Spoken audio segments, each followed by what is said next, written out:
Olá a todos, o meu nome é Carlos Nunes, eu sou um dos autores, juntamente com a Fernanda Ledesma, dos manuais Login para a disciplina de TIC do 5º ano, manual esse já lançado no ano letivo anterior. Para o próximo ano letivo iremos lançar também o manual de 6º ano.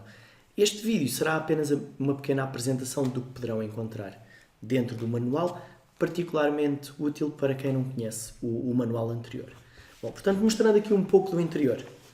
Portanto, este manual está de acordo com as aprendizagens essenciais. Temos aqui alguns dos domínios que constam lá. Investigar e pesquisar, colaborar e comunicar e o criar e o inovar. O domínio da segurança está presente ao longo do manual inteiro, mas não tem um capítulo especialmente dedicado a ele. O último capítulo que nós temos é um capítulo exclusivamente dedicado a atividades orientadas e a pequenos projetos para serem realizados na sala de aula. Em relação aos conteúdos que vamos encontrar, portanto, no investigar e pesquisar, tal como no manual anterior, nós propomos aos alunos a utilização de um modelo de pesquisa que os irá ajudar nos trabalhos de pesquisa que realizarem ao longo da disciplina ou ao longo de outras disciplinas ou de outros anos.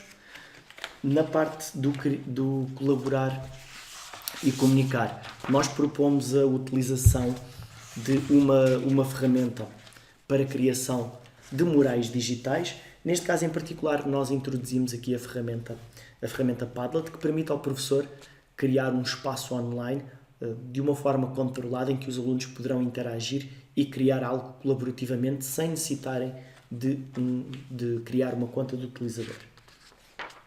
Finalmente, aqui o capítulo do domínio mais relevante das aprendizagens essenciais, o criar e inovar, onde os alunos irão ver então as ferramentas que poderão utilizar ao longo do ano.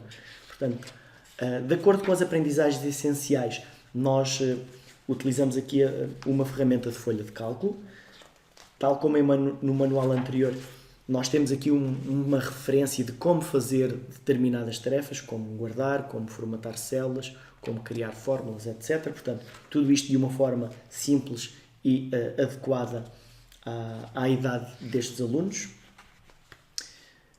Em relação à parte da programação de placas eletrónicas, tal como é sugerido nas aprendizagens essenciais, nós temos aqui um capítulo dedicado à programação de objetos tangíveis. Neste caso, nós utilizamos no nosso manual duas alternativas. Temos a placa microbit e a placa Arduino. Para ambas estas placas, nós propomos a utilização de ferramentas que permitam simular o funcionamento da placa e programá-lo.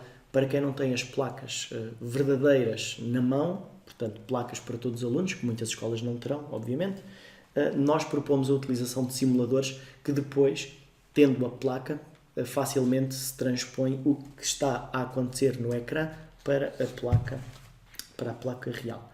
Portanto, isto é em relação ao microbit.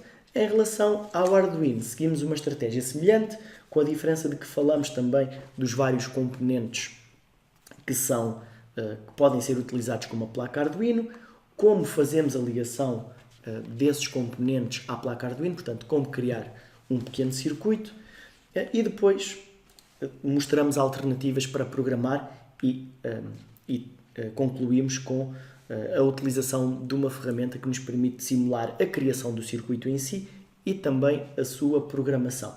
E também, obviamente, como é que transpomos essa programação através de blocos para uma placa Arduino real.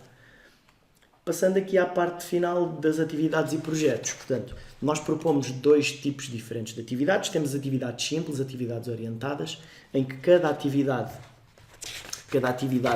poderá ocupar uma aula, ou duas no máximo. Propomos sempre para os alunos algumas atividades com alguns exemplos com que eles se identifiquem, algo que eles pudessem realmente precisar num contexto real. Após estas atividades orientadas para